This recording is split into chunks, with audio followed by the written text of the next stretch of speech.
नमस्कार दोस्तों, स्वागत है आपका डीबी लाइव के इस खास कार्यक्रम ब्रेकिंग न्यूज़ में। आज की breaking news Bharatiya Janata party के भीतर चल रही उथल पुथल तो है ही, इसमें एक और बड़ा डेवलपमेंट ये है कि समाजवादी पार्टी के राष्ट्रीय अध्यक्ष अखिलेश यादव ने कुछ देर पहले एक ट्वीट किया है और उसमें उन्होंने कहा है कि ये मॉनसून ऑफर दे रहे हैं कि 100 विधायक लाओ, मुख्यमंत्री बन जाओ। ये सीधा सीधा ऑफर किसको दे रहे हैं? जाहिर सी बात है कि पिछले दिनों से भारतीय जनता पार्टी के बीच में जो योगी वर्सेस केशव प्रसाद मौर्य की लड़ाई चल रही है, या इसको इस तरह से भी देखा जाए कि ये जो भारतीय जनता पार्टी के केंद्रीय नेतृत्व और उत्तर प्रदेश सरकार के बीच में ये जो चल रहा है, इन सब के बीच में ये ऑफर अखिलेश यादव का बड़ा मायने रखता है, बड़ा महत्वपूर्ण है।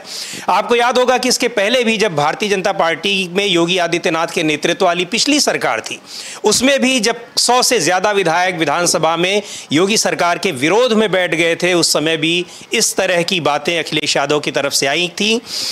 भारतीय जनता पार्टी में ये उथल पुथल जब से चुनाव के परिणाम आए हैं, लोकसभा चुनाव के, उसके बाद से ही है। और इनके पीछे आप देख सकते हैं स्क्रीन पर, ये मानसून ऑफर लाओ, मानसून ऑफर 100 लाओ, सरकार बनाओ। अब ये किसी के लिए भी है, हालांकि जाहिर सी बात है कि इसमें जो बहुत दौड़ भाग कर रहे हैं डिप्टी सीएम केशव प्रसाद मौर्य और पार्टी के प्रदेश अध्यक्ष भी रह चुके हैं, तो उनके लिए ही है। लेकिन ये ऑफर उनका ओपन ऑफर है। अब ये मजाक में है, हंसी में है, या इसमें गंभीरता है, सही बात है, या फिर कई बार ये कह भी चुके हैं कि भारतीय जनता पार्टी के कई विधायक हमारे टच में रहते हैं, उसके लिए है, जो भी हो। लेकिन बीजेपी के भीतर जो इस समय हलचल मची हुई है, उथल पुथल मची हुई है, उसके बीच में अखिलेश यादव का ये ट्वीट बड़ा मायने रखता है। और अखिलेश यादव इस समय उत्साह से भरे हुए हैं, क्योंकि 37 एमपी जीत करके आए हैं पिछली बार 5 की बजाय, और भारतीय जनता पार्टी उसी तरीके से, उसी अनुपात में बिल्कुल उसका उत्साह जो है वो डाउन है, गिरा हुआ है, क्योंकि सीटें उसने खोई हैं बड़ी संख्या में। केंद्र पूरे भारत, पूरे देश में तो खोई हैं सीटें, उत्तर प्रदेश में सबसे ज़्यादा उसको नुकसान हुआ है इस बीच में। और केशव प्रसाद मौर्य लगातार दिल्ली के चक्कर काट रहे हैं, और उधर सरकार के भीतर ये कल से ही ये चीज़ें चल रही हैं कि उनको क्या ऑफर किया जा सकता है। खबरें यहाँ तक आई कि उनको मुख्यमंत्री हो सकता है ना बनाया जाए। पहले तो बात हो रही थी कि शायद जो लगातार उनका दिल्ली का दौरा चल रहा था, उस बीच में ये हुआ कि प्रदेश अध्यक्ष बनाए जा सकते हैं। प्रदेश अध्यक्ष भारतीय जनता पार्टी के जो भूपेंद्र चौधरी हैं, उनके इस्तीफे की भी खबरें आई। यद्यपि उन खबरों में अभी तक सच्चाई नहीं दिखाई पड़ रही है, लेकिन ये खबरें चल रही हैं। फिर ये हुआ कि केशव प्रसाद मौर्य को उनकी जगह पर प्रदेश अध्यक्ष बनाया जा सकता है, या राष्ट्रीय अध्यक्ष बनाने की भी तैयारी हो रही है, इस तरह की भी बातें आई। और ताज़ा तरीन जानकारी या जो छन करके आ रही है वो ये कि शायद इस बात पर भी बात हुई है कि उनको राज्य में गृह मंत्री बनाया जाएगा, क्योंकि गृह मंत्रालय योगी आदित्यनाथ के ही पास है, मुख्यमंत्री के ही पास। लेकिन जो बीजेपी को अंदर से जान रहे हैं, बीजेपी के तमाम जो नेता हैं या फिर जो बीजेपी की पार्टी को लगातार वो कवर करते हैं, देखते हैं, उनका ये कहना है कि ये बहुत मुश्किल बात है, बहुत असंभव सी बात है कि योगी आदित्यनाथ अपना सबसे महत्वपूर्ण महकमा गृह मंत्रालय, जिसके तहत पुलिस और इंटेलिजेंस एजेंसियां हैं राज्य की, उसको अगर वो दे देंगे तो ये उनकी बहुत बड़ी हार होगी। और ऐसा वो कदापि नहीं करेंगे। इसलिए नहीं करेंगे कि इस समय वो खुद कॉन्फिडेंस में है। उनको इस बात का वो लगातार इस बात का संकेत दे रहे हैं कि उत्तर प्रदेश में जो सीटें कम हुई हैं, हारी हैं भारतीय जनता पार्टी ने, उसके पीछे वो कतई कारण नहीं है। उसके पीछे जो सबसे बड़ा कारण है वो केंद्रीय नेतृत्व का अति आत्मविश्वास। इस पर चर्चा करने के लिए हमारे साथ अमलेंदु उपाध्याय जी हैं। अमलेंदु जी, ये जो चल रही है, ये इसका परिणाम आपको क्या दिखाई पड़ रहा है? क्या सरकार और संगठन में उत्तर प्रदेश में बदलाव होंगे, या फिर कुछ और होगा? जो कि अखिलेश यादव का जो ऑफर दिखाई पड़ रहा है बड़ा महत्वपूर्ण, ये चूंकि उन्होंने खुद ट्वीट किया है अपने ट्विटर हैंडल से, तो इसको हल्के में भी नहीं लिया जाना चाहिए। हालांकि बहुत कई बार अखिलेश यादव हल्के अंदाज वाले ट्वीट करते रहते हैं। देखिए, ये तो अखिलेश यादव ने जो ट्वीट किया है, ये भारतीय जनता पार्टी के अंदर जो उठापटक चल रही है, उस उठापटक को करने वाले कौन है, तो उनकी असली हैसियत बताने के लिए अखिलेश यादव ने ट्वीट किया है। उनका इशारा साफ साफ है कि अगर आपके पास 100 विधायक हैं तो 100 विधायक आप लेकर के आइए और हम आपको मुख्यमंत्री बना देंगे। यानी आप जो उछल कूद कर रहे हैं, लखनऊ से दिल्ली, दिल्ली से लखनऊ, सुबह से शाम नड्डा से मिलना, कि मोदी से मिलना, कि अमित शाह से मिलना, इससे मिलना, हमारे पास उससे ज़्यादा आसान तरीका है, उससे ज़्यादा आसान तरीका हमारे पास है। और आप ही ऑपरेशन लोटस चलाना नहीं जानते हैं, हम भी ऑपरेशन साइकिल चलाना जानते हैं, तो हम भी इस तरीका कर सकते हैं।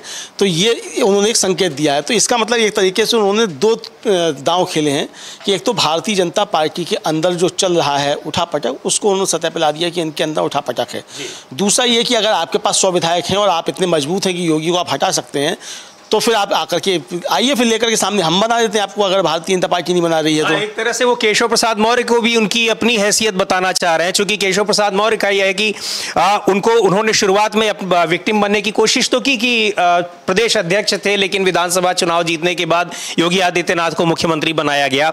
लेकिन उसके बाद केशव प्रसाद मौर्य लगातार अपने चुनाव हार रहे हैं। जहां के वो लोकसभा सदस्य थे 2014 में, 2018 में डिप्टी सीएम बनने के बाद जब सीट खाली हुई फूलपुर की, वहां वो अपने बीजेपी के कैंडिडेट को नहीं जिता पाए। खुद विधानसभा चुनाव लड़े, अपनी सीट से, मनपसंद सीट से चुनाव लड़े, वहां हार गए। उसके बाद वहां लोकसभा चुनाव में 2024 में अपनी पसंद के कैंडिडेट को उन्होंने इलाहाबाद में खड़ा किया और अपनी पार्टी का उनका गृह जनपद है कौशाम्बी, वहां भी दोनों सीटें हार गए। तो जाहिर सी बात है कि ये उनकी जो राजनीतिक हैसियत है उस पर भी, उसको भी आंकने की एक कोशिश कर रहे हैं। हालांकि अगर 100 विधायक उनके पास होंगे भी तो लेकर के केशव प्रसाद मौर्य इतनी जल्दी चले नहीं आएंगे, क्योंकि बीजेपी में बहुत सारे नेताओं ने इस तरह से किया है और उसका परिणाम बहुत अच्छा नहीं हुआ। लेकिन ये केशव प्रसाद मौर्य को भी बताने की ये कोशिश है कि आपकी अपनी पार्टी में राजनीतिक स्थिति क्या है, हैसियत क्या है। नहीं, बिल्कुल निश्चित तौर पे ये हैसियत बताने की इसलिए भी कोशिश है समीर जी। एक तो पूरा लोकसभा चुनाव के दौरान केशव प्रसाद मौर्य ट्विटर पे बहुत सक्रिय थे और बार बार 400 पार का नारा ट्विटर पे केशव प्रसाद मौर्य लगाते थे। दिन में 3 बार तो कम से कम लगाते ही थे 400 पार का नारा, और दिन में कम से कम 3 बार ही सपा बहादुर अखिलेश यादव लिखते थे। अभी भी उन्होंने कल उनका जो ट्वीट था कल भी लिखा था सपा बहादुर अखिलेश यादव। तो अखिलेश यादव ने एक तरीके से केशव प्रसाद मौर्य को उनकी स्थिति जो है, उनकी जो मतलब एक तरह से कहा जाए जो असली स्थिति है, वो समझाने की कोशिश की है कि तुम्हारी बीजेपी में भी क्या स्थिति है और वैसे भी तुम्हारी क्या स्थिति है। तो इसलिए तुम चाहे वो भारतीय जनता पार्टी के अंदर जो लॉबिंग कर रहे हो उसके भी लायक नहीं हो और मेरे ऊपर भी टिप्पणी करने के लायक नहीं हो। ये समझाने की एक तरीके से अखिलेश यादव ने कोशिश की है। दूसरी उससे बड़ी कोशिश उन्होंने ये की है कि अगर भारतीय जनता पार्टी के अंदर कोई टूट फूट है तो उसको उन्होंने एक तरीके से कहा है हवा दी है। अब ये टूट फूट योगी की तरफ से है कि मोदी योगी की तरफ से, ये देखना है। चूंकि संकट ये है भारतीय जनता पार्टी के सामने समझिए, देखिए टूटना इसलिए नहीं है कि या तो योगी आदित्यनाथ टूट के जाएंगे, तो योगी आदित्यनाथ अगर टूट के जाएंगे तो योगी आदित्यनाथ को फिर मुख्यमंत्री बनाया जाएगा, विधायक उनके साथ जाएंगे। बाकी किसी दूसरे नेता में इतनी ताकत नहीं है कि वो अपने साथ 100 विधायक लेकर के आ सके। बड़ी साफ सी स्थिति उत्तर प्रदेश की है, बिल्कुल है ना। योगी आदित्यनाथ के अलावा भारतीय जनता पार्टी में कोई दूसरा ऐसा नेता नहीं है जिसके पास 100 विधायकों का अपना ये 10 साल की बीजेपी का बहुत बड़ा कह लीजिए कि उपलब्धि है, ये परफॉर्मेंस है कि उन्होंने किसी नेता को, बड़े नेता को इस जनाधार का नेता छोड़ा ही नहीं, किसी को रखा ही नहीं। तो चाहे उत्तर प्रदेश हो चाहे केंद्र हो, कहीं भी आपको इस तरह का कोई नहीं दिखाई पड़ रहा है और जिसको आप कह सकें कि जनाधार वाले। और इसलिए है कि चूंकि मोदी जी को हर जनाधार वाले नेता से डर लगता है, तो चाहे वो राज्यों में हो और चाहे वो सब किनारे कर दें। आप देखिए एक समय मुख्यमंत्री, मतलब भारतीय जनता पार्टी के ही मुख्यमंत्री किस तरीके के हुआ करते थे। सुषमा स्वराज मुख्यमंत्री हुआ करती थी, सुंदरलाल पटवा एक समय में मुख्यमंत्री हुआ करते थे, उत्तर प्रदेश में कल्याण सिंह होते थे, राजनाथ सिंह होते थे। मतलब ये कद्दावर लोग जो थे ये होते थे, जिससे मालूम ही पड़ता था कि हाँ चलो मुख्यमंत्री पद के लायक है ये व्यक्ति। अब आज किस तरीके के मुख्यमंत्री होते हैं हम नाम लेना नहीं चाहेंगे, पर पर्चियों से मुख्यमंत्री निकल रहे हैं जिनकी हैसियत खुद की अगर सभासद जीतने की नहीं है, मतलब सभासद के लायक नहीं है उनका राजनीतिक स्तर जो है, तो वो मुख्यमंत्री बन रहे हैं। तो क्यों बन रहे हैं? वो इसीलिए बन रहे हैं कि ताकि कोई भी जनाधार वाला नेता जो है वो आगे ना आने पाए और मोदी जी के लिए जो है या अमित शाह जी के लिए आगे जाके कोई खतरा नहीं बन पाए।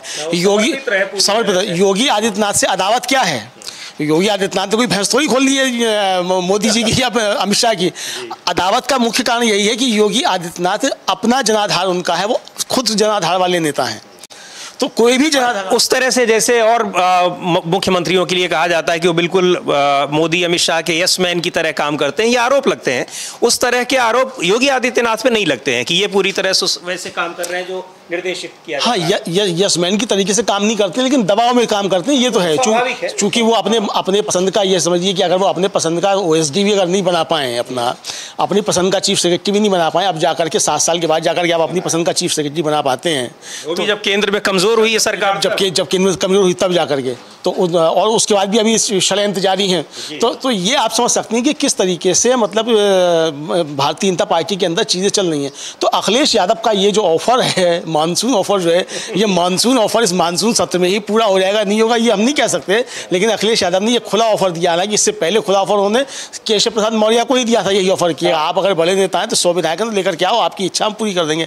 अब किसी ने ट्वीट किया, कहा कि भाई ये जो अपने आगे डिप्टी लगा हुआ है, ये डिप्टी हटाना चाहते हैं, मतलब CM बनना चाहते हैं। तो जाहिर सी बात है कि अगर व्यक्ति राजनीति में और जिसके नेतृत्व में चुनाव लगा था 2017 का, और जब मुख्यमंत्री बनने का नंबर आया तो वो अस्पताल में भर्ती हो गया, योगी आदित्यनाथ आकर के मुख्यमंत्री बन गए, तो जाहिर सी बात है कि उसके मन के अंदर जो भावनाएं वो कुलांचे तो मारेंगी। तो केशव प्रसाद मौर्य के अंदर की अगर ये भावनाएं कुलांचे मार रही हैं, लेकिन देखना ये कि केशव प्रसाद मौर्य के जनाधार वाले नेता भी हैं कि नहीं है, और यह उपलब्धि केवल यही है कि आप मोदी जी के और अमित शाह जी के बहुत नज़दीकी हैं, तो नज़दीकी होने के नाते तो आप कुछ भी बन सकते हैं, लेकिन जनाधार आपका नहीं है, तो जनाधार वाले नेता होने के नाते आप मुख्यमंत्री नहीं बन सकते हैं। और ये चीज़ है, और आप देखिए कि जब केशव प्रसाद मौर्य को नहीं बनाया था, ये बीजेपी वास्तव में उसकी कार्यप्रणाली ही 2014 के बाद कुछ इसी तरह से रही। लोकसभा चुनाव के समय में केशव प्रसाद मौर्य थे, और ये विधानसभा चुनाव के समय में, लोकसभा चुनाव के समय में जब 2014 में इतनी सीटें आई, उस समय लक्ष्मीकांत वाजपेयी थे। उसके बाद चुनाव जीतने के बाद, केंद्र में सरकार बनने के बाद लक्ष्मीकांत वाजपेयी कहाँ रहे किसी को पता ही नहीं। अभी कुछ दिन पहले उनको राज्यसभा की दी गई, उसके बाद फिर पार्टी में भी कुछ उनको जिम्मेदारियां देनी शुरू हुई, लेकिन काफ़ी दिनों तक वो जो है वो बिल्कुल परिदृश्य से बाहर रहे। तो ये तो बीजेपी की वो शैली थी, और यही तो बात हो रही है कि 2014 से लेकर के और अब तक, अब जून मार्च अप्रैल मई जो ये इलेक्शन के पहले तक भारतीय जनता पार्टी जैसे कर रही थी कि पर्ची निकाल करके मुख्यमंत्री बना देना। जाहिर सी बात है, सबको पता रहा होगा जिन बनाने वाले हैं कि पर्ची में किसका नाम है, अपने मन से बना रही थी। अब वो चीज़ें नहीं हो पा रही हैं। और केशव प्रसाद मौर्य के अलावा एक और उत्तर प्रदेश में डिप्टी CM है ब्रजेश पाठक, उनके पास स्वास्थ्य मंत्रालय है। स्वास्थ्य विभाग में ये कहा जाता है कि अपने विभाग के अफसरों का भी ट्रांसफ़र नहीं करा सकते हैं। और इसके अलावा एक और ये बात तो उन्होंने अपनी पीड़ा खुद एक बार ट्वीट में बताई थी कि जो एडिशनल चीफ सेक्रेटरी उनके डिपार्टमेंट के थे, कि उनसे नाराज़गी अपनी दिखाई कि ये काम नहीं कर रहे हैं और जो कुछ भी है। इधर भी जब से ये प्रकरण केशव मौर्य का चल रहा है कि वो दिल्ली और लखनऊ के बीच में यात्रा वो लगातार कर रहे हैं, वो भी बहुत सक्रिय हो गए हैं। अभी सुबह सुबह एक वहाँ पे हेल्थ सेंटर में उन्होंने छापा मारा, कल भी कहीं कुछ किया था, अचानक उनकी सक्रियता भी बढ़ गई है। तो क्या ये मानसून ऑफर को लेकर के वो भी थोड़े उत्साहित हैं क्या, या कुछ और अपना भविष्य देख रहे हैं? देखिए, वो तो मानसून ऑफर को लेकर उत्साहित हो सकते हैं, क्योंकि वो मूल भारतीय जनता पार्टी के कैडर नहीं है। वो हरिशंकर तिवारी एक हुआ करते थे, उस समय कांग्रेस के नेता, उनके शिष्य हुआ करते थे, और लखनऊ विश्वविद्यालय में छात्र राजनीति किया करते थे उनके ही दम पे। उसके बाद फिर बसपा में चले गए, बसपा में नेता रहे वहाँ, और उसके बाद फिर भारतीय जनता पार्टी में आए। तो मूल कैडर वो नहीं है, तो वो कभी भी छलांग कहीं भी मार सकते हैं, तो उनके लिए कोई मतलब कठिन काम नहीं है। तो हो सकता है इस मानसून ऑफर का फ़ायदा वो उठाना चाहते हो, लेकिन इस मानसून ऑफर से पहले जो है समीर जी, कल जो दिन भर घटनाएं हुई हैं उनकी भी चर्चा करना बहुत जरूरी है। कल जिस तरीके से पहले दिन में खबर आई कि योगी आदित्यनाथ शाम को जो है मिलने जा रहे हैं राज्यपाल से, और उसके बाद फिर अफवाहें उड़ना शुरू हो गई, मतलब कई तरह की अफवाहें उड़ी।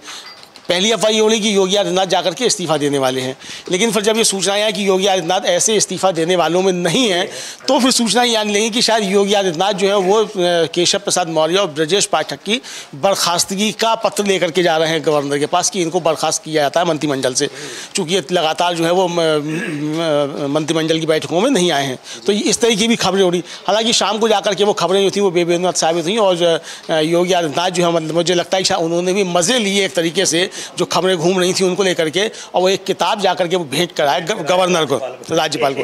अब जाहिर सी बात है समीर जी कि अब वो गवर्नर जो है उत्तर प्रदेश में मोदी जी की बहुत नज़दीकी समझी जाती हैं, और समझा ये जाता है कि शायद उनका कोई हॉटलाइन जो है वो मोदी जी के यहाँ जुड़ा हुआ है, जो सीधी सीधी उनकी बातें होती हैं और वहाँ से वो यूपी को गवर्न करने की मोदी जी कोशिश करते हैं।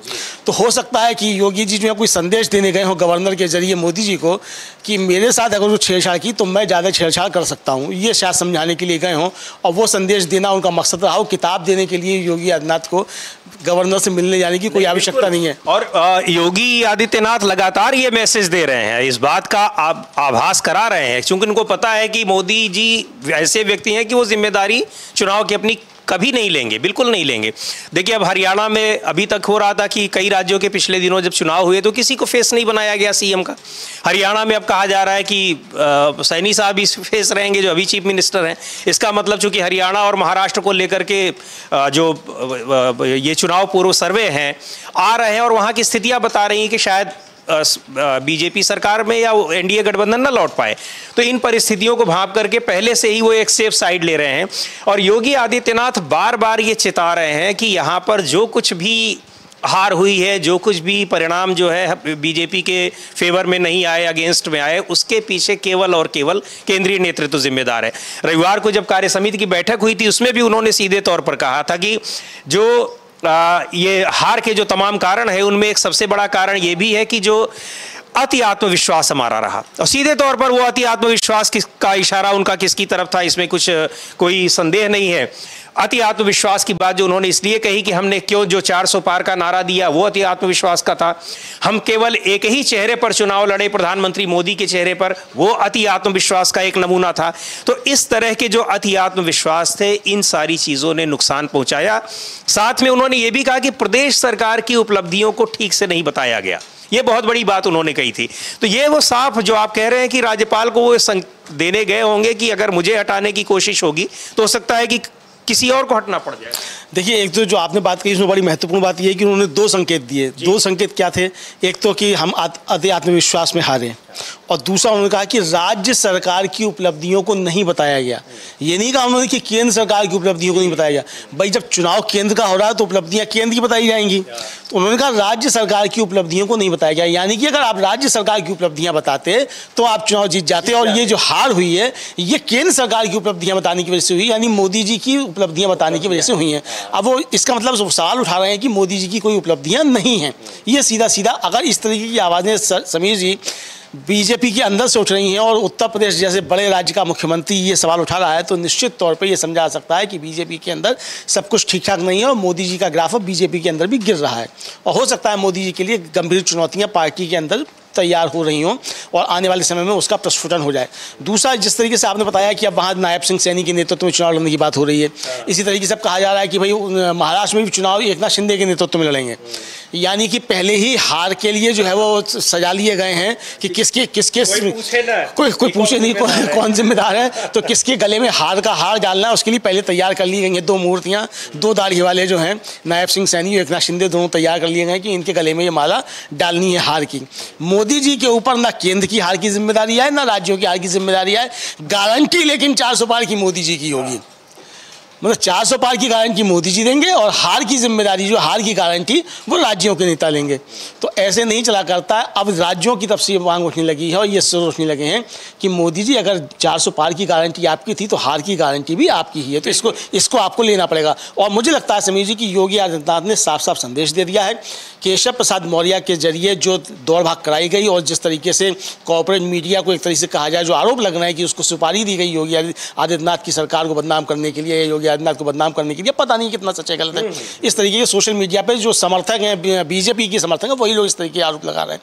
अगर ये बातें सच हैं, जाहिर सी बात है समीर जी कि योगी आदित्यनाथ के खिलाफ अगर खबरें चल रही हैं इस कॉर्पोरेट मीडिया में ज़बरदस्त तरीके से, तो ये बिना से चल रही है, ये बिना दिल्ली की शय के नहीं हो सकता। हम लोग अच्छे तरीके से इसको उसी तरीके से है कि जैसे केशव प्रसाद मौर्य इतने दिनों तक शांत थे, अचानक सक्रिय हो गए, तो कहीं ना कहीं से उनको ऊर्जा मिल रही है, उनको पावर मिल रही है और उसी पावर के बल पर वो इतनी दौड़ भाग कर पा रहे हैं। वही आपने जो कहा कि कॉर्पोरेट मीडिया और वो इस तरह से अगर अचानक से योगी आदित्यनाथ के खिलाफ खबरें चला रही हैं, और ऐसे लोगों में कुछ हैं जिनको ये बताया जा रहा है कि जब टिकट बंटवारा हो रहा था खासतौर से पूर्वांचल के तमाम जिलों में, तो वहां पर कुछ मीडिया के लोगों के नाम भी सामने आए हैं।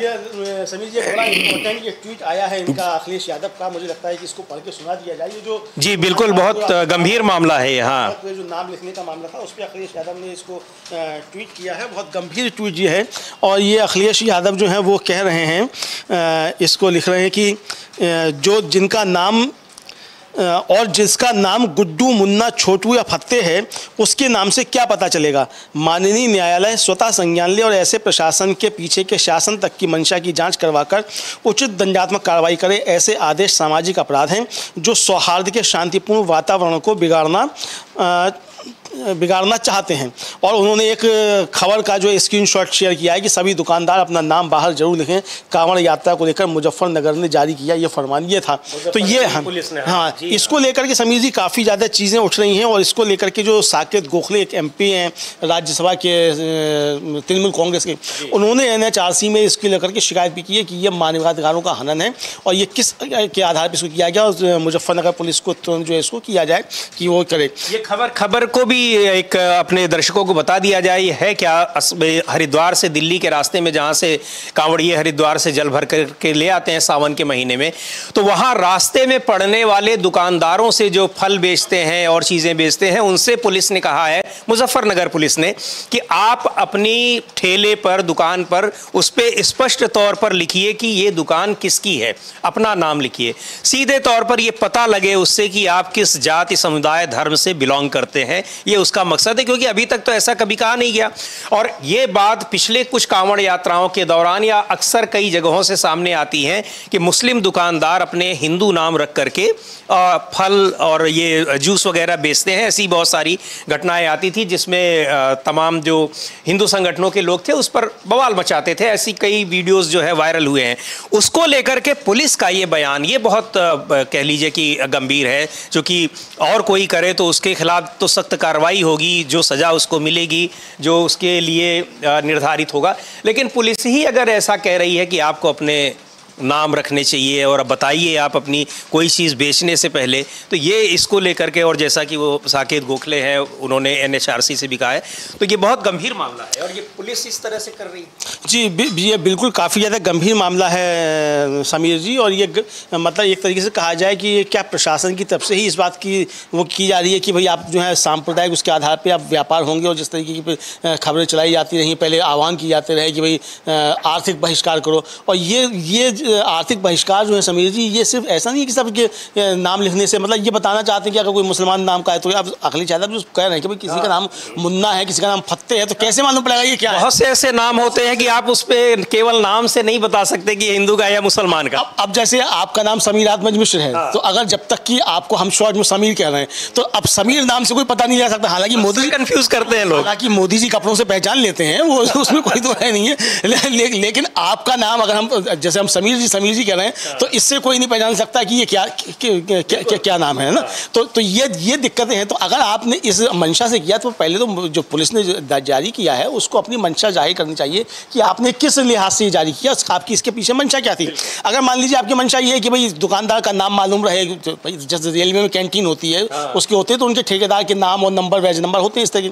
तो इसलिए रहता है कि उसका लाइसेंस पता चले कि जेन्युइन दुकान, कोई फर्जी नहीं, इसलिए होता है। तो आपने क्या कोई इस तरीके की लाइसेंसिंग व्यवस्था की? अभी तो इस तरीके की लाइसेंसिंग व्यवस्था नहीं है। और अगर ऐसी व्यवस्था कर रखी हो तो आप उनको दीजिए कि आई कार्ड और अपना जो नंबर है वो उसको टांग करके चले। लेकिन केवल ये बताने के लिए कि आप किस धर्म, जाति, संप्रदाय से बिलोंग कर रहे हैं, ये फिर बहुत और अगर इस तरह की कोई लाइसेंसिंग व्यवस्था होगी समझिए, तो ये सारे रेहड़ी पटरी वाले जो हैं ये सब ऑथराइज्ड हो जाएंगे। मतलब जो आप अभी तो उनको उठा के जब चाहते तब अतिक्रमण हटाओ अभियान के नाम पर आप उजाड़ देते हैं पूरी के पूरे मार्केट और पूरी की पूरी बस्तियां उजाड़ देते हैं, वो सब नहीं हो पाएगा। तो अगर आपने किया तो फिर उनको फिर उससे संरक्षण दीजिए, फिर उसका कानून का। रेहड़ी पटरी वालों के लिए जो कानून है उसके मुताबिक उनको दीजिए, लाइसेंस दीजिए, ठीक है, वो फिर उनको जगह भी मिलेगी कि कहाँ वो लगाएंगे कहाँ नहीं लगाएंगे। लेकिन ये चूंकि कांवड़ का समय है, तो और जिस तरीके से हमने देखा, अभी आया सुबह ट्वीट देख रहा था, यूपी गवर्नमेंट का ट्वीट था कि योगी आदित्यनाथ ने जो है वो रास्ते की अच्छी साफ़ सफाई और सबके निर्देश दिए। ठीक है, एक धार्मिक आयोजन हो रहा है तो रास्ते की साफ़ सफाई हो, और किसी भी धर्म का आयोजन उस पर होनी चाहिए, लेकिन कांवड़ के लिए विशेष होना चाहिए और इस तरह की चीज़ें होनी चाहिए। तो एक धर्म विशेष के कार्यक्रम के लिए, और मतलब ये तो एक तरीके से सांप्रदायिक आधार पर बांटने का काम हो गया और ये प्रशासन खुद कर रहा है। इसी को लेकर के अखिलेश यादव जो हैं वो आरोप लगा रहे हैं और न्यायालय से मांग कर रहे हैं कि वो स्वतः संज्ञान लें और साकेत गोखले इसको लेकर के NHRC कहें। तो ये गंभीर मसला समीर जी है इस समय। बिल्कुल, और इस जो ये चीज़ें चल रही हैं बीजेपी के भीतर उथल पुथल को लेकर के, उसमें योगी आदित्यनाथ का ये बहुत कह लीजिए कि उनका एक USP है, हार्डकोर हिंदुत्व को, और उसको लेकर के वो हमेशा बिल्कुल कह लीजिए कि बिल्कुल प्रोएक्टिव रहे हैं। और इस मामले में वो चुनौती देते हैं कि बीजेपी में मौजूदा समय में कोई इस तरह से नहीं है जिसको कहा जाता है कि हार्ड हिंदुत्व की बात करने वाले। यहाँ तक कि प्रधानमंत्री मोदी पहले वो फेस हुआ करते थे, लेकिन योगी आदित्यनाथ के मुख्यमंत्री बनने के बाद से और जिस तरह से उन्होंने उत्तर प्रदेश में कानून व्यवस्था को बनाने में जो स्टेप्स उठाए और ये सारी चीज़ें की, उन्होंने कार्य समिति की बैठक में भी कह दिया ये साफ तौर पर कि मुहर्रम के त्यौहार जब पहले होते थे तो क्या क्या होता था और अब कैसे होते हैं, ये सारी जो तुलना वो कर रहे हैं। और उनके जो मातहत पुलिस अधिकारी, तमाम जो ज़िलों के ज़िलाधिकारी, देखने में आया कि वो लोग भी खुश करने के लिए इस तरह के कदम उठाते हैं, कभी कांवड़ियों पे फूल बरसाना, कभी करना कि मुख्यमंत्री उनसे खुश होंगे। तो एक इन परिस्थितियों में जबकि बीजेपी के भीतर उथल पुथल चल रही है, तो उन्होंने अपनी USP बना रखी है और ये है, इस पर उन्होंने कभी समझौता करते नहीं दिखाई पड़े हैं। उनको लगता है कि ये चीज़ और उभर करके सामने आनी चाहिए लोगों के सामने, क्योंकि जो अपना प्लस पॉइंट है, जो मजबूत पॉइंट है, वो हमारा और मजबूती के साथ दिखाई पड़े। बिल्कुल, और समीर जी देखिए जगह जगह इसी तरीके की कार्रवाई की गई है। अब जो समाजवादी पार्टी के एक राज्यसभा सदस्य हैं जावेद अली खान, उन्होंने ट्वीट किया है 9 घंटे पहले कि योगी जी संभल जिले की पुलिस प्रशासन की पीठ थपथपाइए, प्रोन्नति दीजिए, जिसने आपकी पक्षपाती मंशा के अनुरूप मेरे गांव में सैकड़ों वर्षों से निकलने वाला ताजियों का परंपरागत जुलूस नहीं निकलने दिया।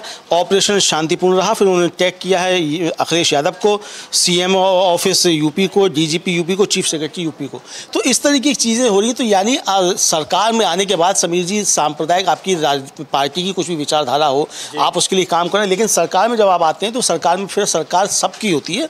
आपने जिसने आपको वोट दिया या नहीं दिया, आप देखिए अब मोदी जी जब होते हैं तो नारा लगाते हैं सबका साथ सबका विश्वास, और क्या क्या जोड़ दिया था उसमें। अब उन्हीं की पार्टी के नेता के, हाँ, उन्हीं के पार्टी का नेता शुभेंदु अधिकारी और सीधे सीधे मोदी जी को चैलेंज दे रहे हैं कि सब बकवास, इसको हटाओ, इसकी कोई जरूरत नहीं है, जो हमारे साथ बस उसका विकास।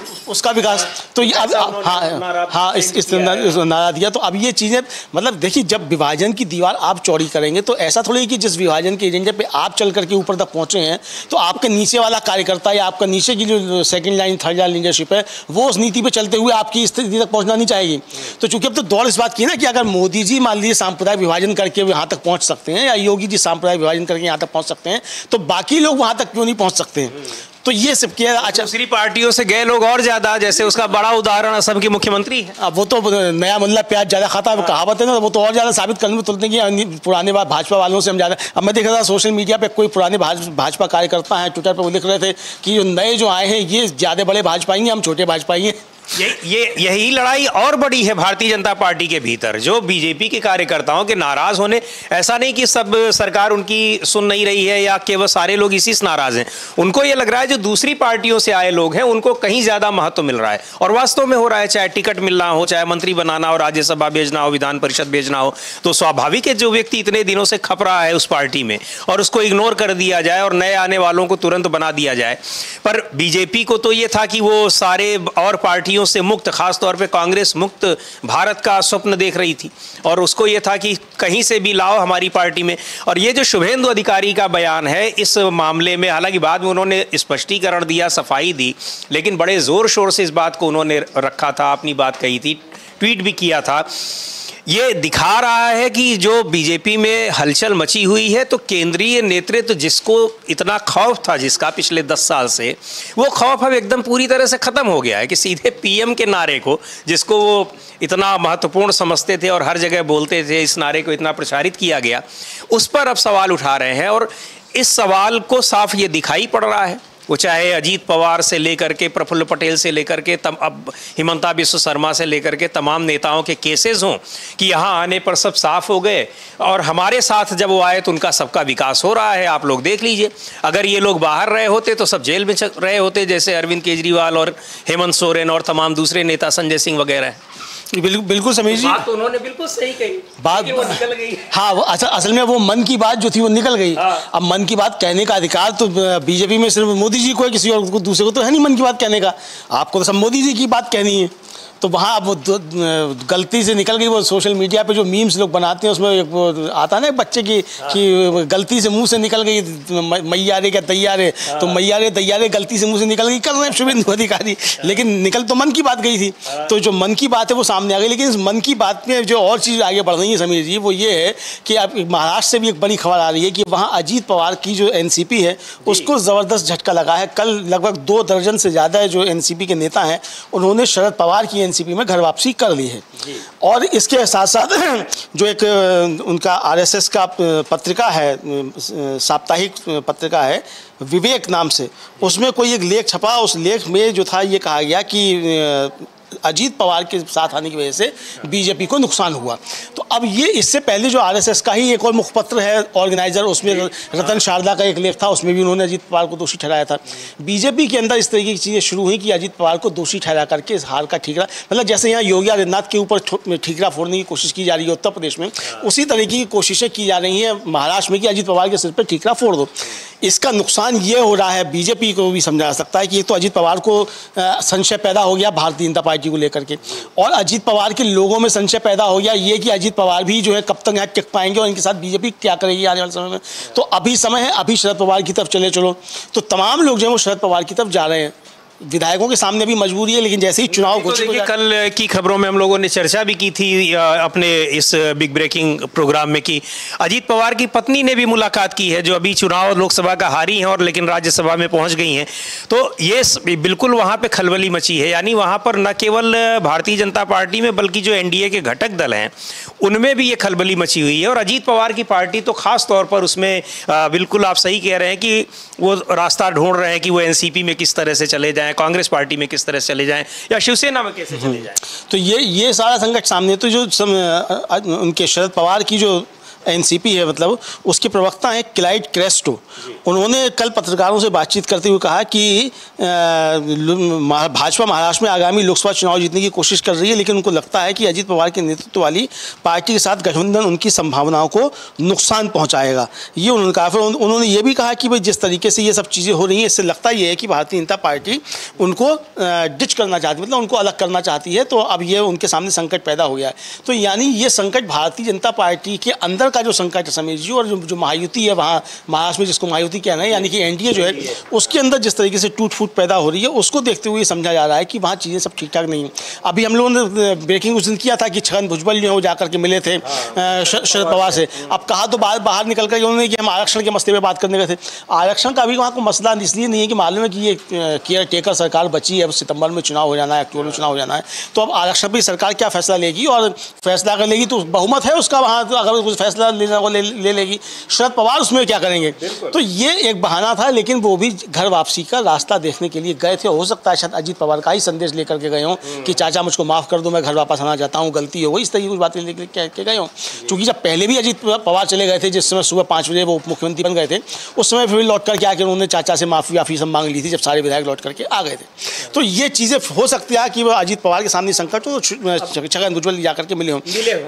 तो ये वहाँ संकट बढ़ रहा रहा है, मतलब ये अजीत पवार का ही संकट नहीं है समीर जी, ये वहाँ महायुति के अंदर संकट बढ़ रहा है। और देवेंद्र फडणवीस को लेकर के जिस तरह की खबरें आ रही हैं बीजेपी के अंदर, वहाँ भी ये आ रहा है कि जो मोदी शाह की जोड़ी है वो देवेंद्र फडणवीस को भी डाउन करना चाहती है।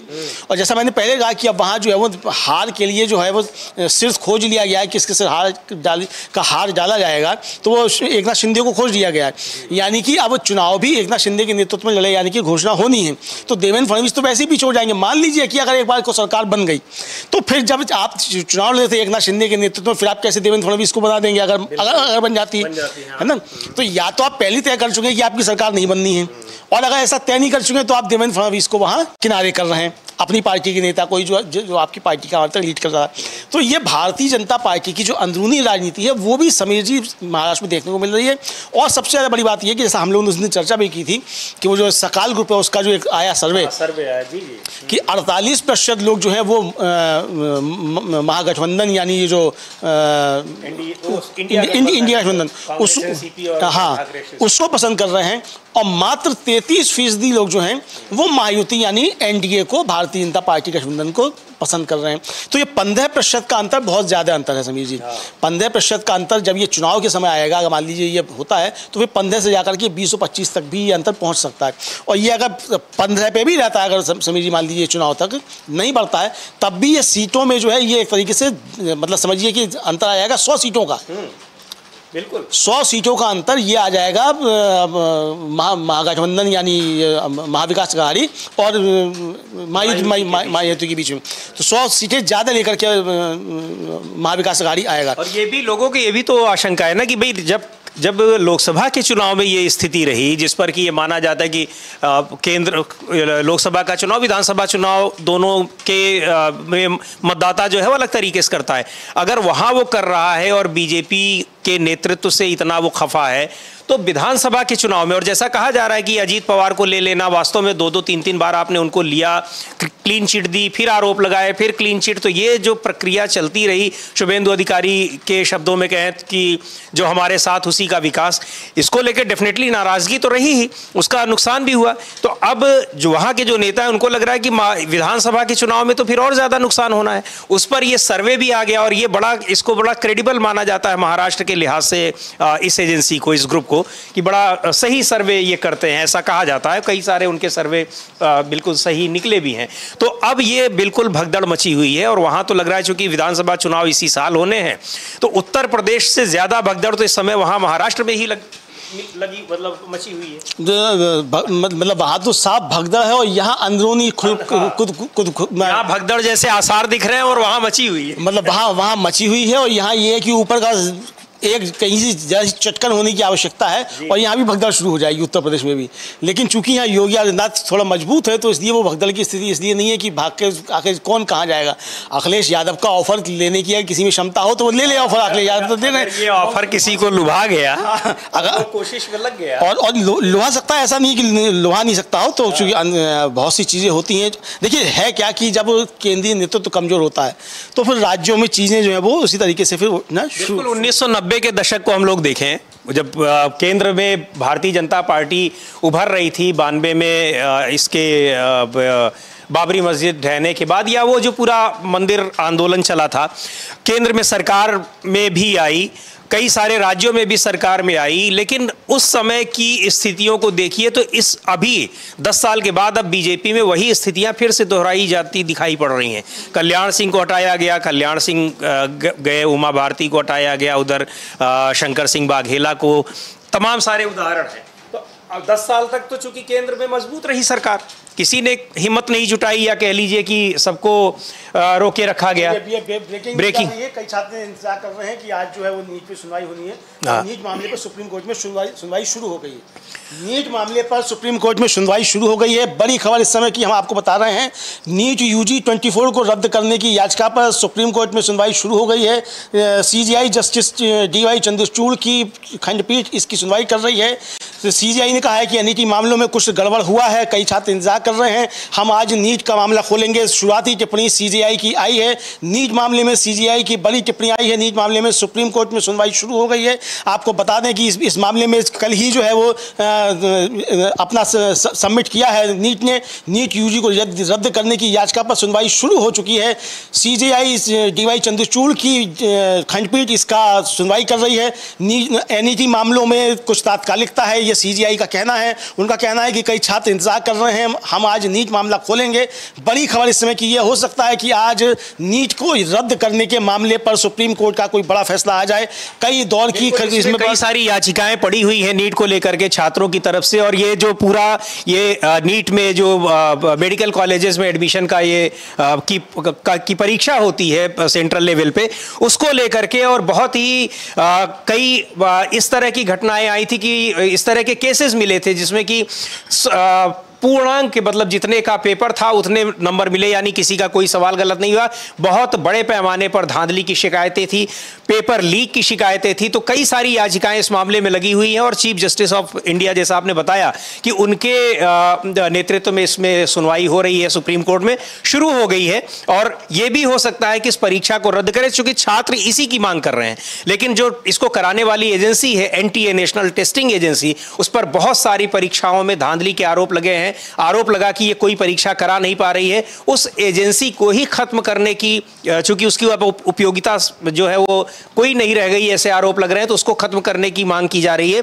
उसमें ये बहुत महत्वपूर्ण परीक्षा रही नीट की, जो मेडिकल कॉलेजेस में, देश भर के मेडिकल कॉलेजेस में एंट्रेंस के लिए जिसकी परीक्षा की जाती है, उसमें धांधली के बाद ये देखना यह है कि सुप्रीम कोर्ट में जो छात्रों को क्या राहत मिलती है, दोबारा परीक्षा कराई जाएगी या नहीं कराई जाएगी, इसी को लेकर के इंतजार कर रहे हैं। और खुद सुप्रीम कोर्ट ने भी कहा कि छात्र बहुत बेसब्री से इस सुनवाई का और इसके बाद जो रिजल्ट आएगा उसका इंतजार कर रहे हैं। जी जी बिल्कुल, इसका बेसब्री से इंतजार कर रहे हैं। और सीजीआई ने कहा है कि जो नीट के मैटर्स हैं ये आज ही सुने जाएंगे, चूंकि इनमें एक अर्जेंसी है और हम इसको री एग्ज़ाम की आदेश भी दे सकते हैं। इस तरह की बातें आई हैं समीर जी अभी तक, और बाकी जब आगे से अपडेट आएंगी तो हम इसको देखते हैं कि वहाँ से क्या क्या अपडेट आ रही है, वो भी हम अपने दर्शकों को बताएंगे कि नीट को लेकर क्या आएगा। नीट एक बड़ा गंभीर मसला है समीर जी, और ये सबसे पहले जिस मसले को विपक्ष ने, खासतौर से इंडिया गठबंधन ने और राहुल गांधी ने संसद के अंदर उठाया, वो ये नीट का मसला था। राहुल गांधी कह रहे थे कि इस पे इस विशेष चर्चा कराई जाए, लेकिन वो नहीं बात मानी जा रही,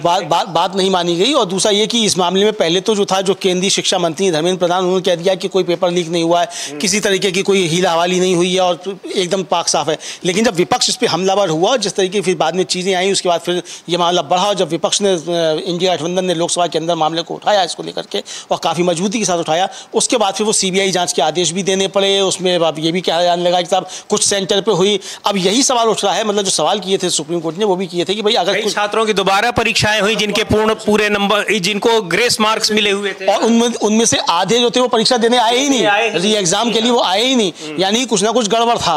और सेंटर जो था उसका गुजरात बना हुआ था किस तरीके से, तो ये सारी सब चीज़ें आई। हालांकि उसमें सीबीआई ने भी अपनी बात की है और सबने की है, तो वो चीज़ें सामने आ जाएंगी। 38 याचिकाएं हैं कुल मिलाकर के जिन पर सुनवाई हो रही है। उसमें कुछ याचिकाएं ये भी हैं कि री एग्जाम कराया जाए और कुछ याचिकाएं ये भी हैं कि री एग्जाम ना कराया जाए। लेकिन जो सुप्रीम कोर्ट ने, खासतौर से सीजीआई ने जो पिछली सुनवाई पे सवाल उठाया था, उन्होंने कहा था कि अगर इसमें कुछ गड़बड़ हुई है तो ये उन छात्रों के साथ भेदभाव होगा जिन्होंने मेहनत के साथ तैयारी की है। तो ये कैसे मालूम पड़ेगा कि कौन इसमें आ गया है फ्रॉड के जरिए, मतलब जो गड़बड़ियाँ उसके जरिए। तो ये चीज़ें भी सामने आएंगी, तो जब इस पर आएगा तो क्योंकि इतने बड़े पैमाने पर 68 या कितने माफ कीजिएगा 68 छात्र थे जिनको कि पूरे में पूरे नंबर मिले हुए थे। तो इतनी बड़ी संख्या में ये सबसे पहले इसी बात से इसमें आशंकाएं आई कि इसमें धांधली हुई है। उसके बाद पेपर लीक की खबरें आई बिहार में, फिर जांच हुई, कई लोगों को पकड़ा भी गया। छात्रों ने बड़े पैमाने पर इसका आंदोलन अभी भी वो कर रहे हैं और मामला सुप्रीम कोर्ट में गया, इसीलिए अर्जेंसी में बहुत तुरंत अर्जेंट आधार पर इसकी सुनवाई चीफ जस्टिस ऑफ इंडिया कर रहे हैं। और ये छात्रों को, जो बड़ी संख्या में करीब 28 लाख छात्र हैं जिसमें अपीयर हुए थे, उनको ये लग रहा है कि शायद सुप्रीम कोर्ट दोबारा परीक्षा कराने का फैसला दे दे, क्योंकि दोबारा परीक्षा ही इसका सबसे बड़ा हल होगा कि फिर सबको मौका मिलेगा। क्योंकि अगर इतने सारे हो गए तो आप इसमें किसको छांटेंगे, अपने आप में बहुत आसान नहीं होगा कि कौन धांधली से आया है, कौन बिना धांधली के आया हुआ है। तो सबसे अच्छा तरीका यही है कि आप उसको निरस्त करिए और दोबारा से परीक्षा कराइए, क्योंकि ऐसी धांधलियों में कई बार और अभी भी परीक्षा जो है वो रद्द हुई है, लेकिन इस परीक्षा को लेकर के जैसा कि अभी अमलेंदु जी ने बताया कि पहले तो मान ही नहीं रही थी सरकार, खासतौर से शिक्षा मंत्री, कि कोई धांधली हुई है। फिर उन्होंने कहा कि धांधली हुई है कुछ, लेकिन पेपर लीक नहीं हुआ है। फिर पेपर लीक की भी बात मानी गई। तो धीरे धीरे जिस तरह से सरकार भी स्वीकार करती गई कि हाँ ये इस परीक्षा में बड़े पैमाने पर धांधली हुई है, उसको लेकर के बहुत छात्रों को ये उम्मीद है कि शायद सुप्रीम कोर्ट जो है वो री एग्जाम कराने का, दोबारा परीक्षा कराने का फैसला सुना। जी समीर जी, बिल्कुल। जो हम बराबर की विंडोज में हम दिखा रहे हैं कि लाइव सुनवाई जो है वहाँ से हम सीधा प्रसारण उसका सुप्रीम कोर्ट से उसका हम आप दे रहे हैं सुप्रीम कोर्ट की सौजन्य से। ये वहाँ सुनवाई शुरू हो गई है। Justice D.Y.. चंद्रचूड़ बैठ चुके हैं और मैटर को उठा लिया है और अब इस पर चल रही है बहस। दोनों पक्षों की तरफ से अपनी बात रखी जा रही है। धीरे धीरे जो आगे बातें आएंगी वो भी हम बताते जाएंगे कि क्या हो रहा है क्या नहीं हो रहा है। कुल मिलाकर के इस पर सुनवाई शुरू हो गई है और बहुत गंभीर मसला जो है छात्रों के भविष्य से जुड़ा हुआ मसला है। आपको याद होगा कि जब राष्ट्रपति जो थी वो अपना अभिभाषण पेश कर रही थी तो उन्होंने परीक्षाओं में धांधली और परीक्षाओं के में सुधार की बातें तो की थी, लेकिन नीट का उन्होंने साफ तौर पे नाम नहीं लिया था। और विपक्ष ताजा तरीन मामला था और विपक्ष का यही कहना था कि प्रधानमंत्री जब राष्ट्रपति इसको लेकर के बातचीत कर रही हैं नीट के मामले को लेकर के, तो इस पर मतलब परीक्षाओं को लेकर तो नीट का साफ साफ इस पर नाम लिया जाना चाहिए था। लेकिन प्रधानमंत्री ने भी इस पर बोलने से बचे और फिर राज्यसभा में जब विपक्ष ने हल्ला किया और इसको काफ़ी ज़्यादा मांग हुई लोकसभा में, तो राज्यसभा में उन्होंने नीट का नाम फिर लिया था। कहा था कि राष्ट्रपति ने कहा है परीक्षाओं को हम ये करेंगे वो करेंगे, फिर बताया गया सबका कानून बन गया, जबकि वो जो कानून बनाया वो इस पे परीक्षा पे लागू नहीं हो चुकी। वो कानून बात का है, तो बात का कानून इस पे पहले कैसे लागू हो जाएगा? तो ये जिस तरह की चीजें, और इसमें बड़ी कानून लागू भी हो जाएगा तो आप उसमें मुख्य किरदारों को पकड़ कहाँ पा रहे हैं? क्योंकि वो जो जिनको पकड़ा भी गया है, बताया जा रहा है कि वो सब तो बहुत कह लीजिए कि छोटे प्यादे टाइप के लोग हैं। जो बड़ी मछली है या कह लीजिए कि जो इसके जो मास्टरमाइंड लोग हैं उन तक तो अभी पहुंच ही नहीं पाए हैं। और सबसे बड़ा सवाल ही यही है, एनटीए जो नेशनल टेस्टिंग एजेंसी है उसकी भूमिका पर भी इसीलिए सवाल उठ रहे हैं कि जब आप सारे एग्जाम जो है वो कोई कायदे से नहीं हो पा रहा है, बिना धांधली के और बिना फर्जीवाड़े के, तो इस एजेंसी का फायदा क्या है? इसका मतलब कि वो फेल है पूरी तरीके से। बिल्कुल फेल है। और देखिए एक यही एग्जाम नहीं, चार एग्जाम इसके निरस्त हुए। ये यूजीसी का नेट का हुआ और सीएसआईआर का नेट भी इसका हुआ, निरस्त हुआ। एक और परीक्षा जो है वो हुई। और मतलब ये है कि समीर जी की पिछले 7 साल में 71 परीक्षाएं जो हैं मतलब उनमें पेपर लीक हुए। पिछले 5 सालों में 41 परीक्षाओं के पेपर लीक हुए। और इस एजेंसी ने मतलब एनटीए जो है नेशनल टेस्टिंग एजेंसी, इसने ठेका जो है वो दिया एक कंपनी को। वो कंपनी निजी कंपनी थी। तो यानी निजी कंपनी, और फिर जब सवाल उठे तो सफाई ये आई कि साहब चूंकि हम पे बजट की कमी थी इसलिए हमने निजी कंपनी को ठेका दी। अरे बजट की कमी तो इसमें बहुत सारी चीज़ें समझिए। बजट की कमी का अगर रोना एनटीए रो रही है तो बजट की कमी के होने के नाते आप हाथ झाड़ लेते कि हम परीक्षा नहीं करा पाएंगे, बजट नहीं है। बिल्कुल है ना, आप बजट नहीं तो आप इस तरीके से परीक्षा करा देंगे, इस तरीके से उसमें घपले और धांधलियाँ हो जाएंगी और उसको स्वीकार भी नहीं किया जाएगा। दूसरा ये कि ये पहले जो था वो 14 जुलाई को इसका रिजल्ट आना था, लेकिन वो 4 जून को रिजल्ट ले आया गया ताकि वो लोकसभा चुनाव के नतीजों में घालमिल हो जाए और कब मालूम ही नहीं पड़ने पाए कि क्या हुआ क्या नहीं हुआ। लेकिन छात्रों की तरफ से जब इस पर विरोध हुआ और क्वेश्चन उठने लगे और फिर जब राहुल गांधी छात्रों से जाकर मिले तब ये मसला एकदम से बड़ा बन गया। तो अब इस पर कोई भी फैसला आता, मुझे लगता है कि जो भी फैसला आएगा सुप्रीम कोर्ट का, हालांकि देखना है क्या आएगा, लेकिन जो मैं समझ रहा हूँ वो शायद यही आएगा कि इसमें कुछ ना कुछ जाँच वाँच भी होगी और इसको री एग्जाम भी कराया जा सकता है। इसमें जिस तरह से जितनी गंभीरता से सुप्रीम कोर्ट ने इसको लिया है, वो कहा भी सीजेआई ने कि हम आज ही इस मामले को देखेंगे, जबकि सॉलिसिटर जनरल कह रहे थे कि कल इस पर सुनवाई की जाए। तो ये इसकी गंभीरता को उनको समझ में आ रहा है कि लाखों छात्रों के हित से जुड़ा हुआ है, उनका एक साल खराब हो जाएगा। और जो गंभीर छात्र थे, जो पढ़ने वाले छात्र थे, रात दिन एक करके, सीजेआई का कहना है कि सामाजिक प्रभाव के कारण नीट मामले को प्राथमिकता देंगे। ये अभी तक की बड़ी खबर है कि सुनवाई करते हुए सीजेआई डी.वाई. चंद्रचूड़ ने कहा है कि सामाजिक प्रभाव के कारण नीट मामले को हम प्राथमिकता देंगे। इस समय की सबसे बड़ी खबर हम आपको सुप्रीम कोर्ट से बता रहे हैं। सुप्रीम कोर्ट में जस्टिस डी.वाई. चंद्रचूड़ की खंडपीठ इसको कर रही है। सीजेआई ने कहा कि आपको एसएलपी दायर करनी होगी। सीजेआई का कहना है कि आपको एसएलपी दायर करनी होगी नीट मामले में। सीजेआई ने कहा कि सामाजिक प्रभाव के कारण नीट मामले को प्राथमिकता देंगे। बड़ी खबर इस समय की ये है कि नीट मामले पर सुप्रीम कोर्ट में सुनवाई चल रही है। सीजेआई का कहना है कि आपको एसएलपी दायर करनी होगी। इस समय की सबसे बड़ी खबर सुप्रीम कोर्ट से आ रही है।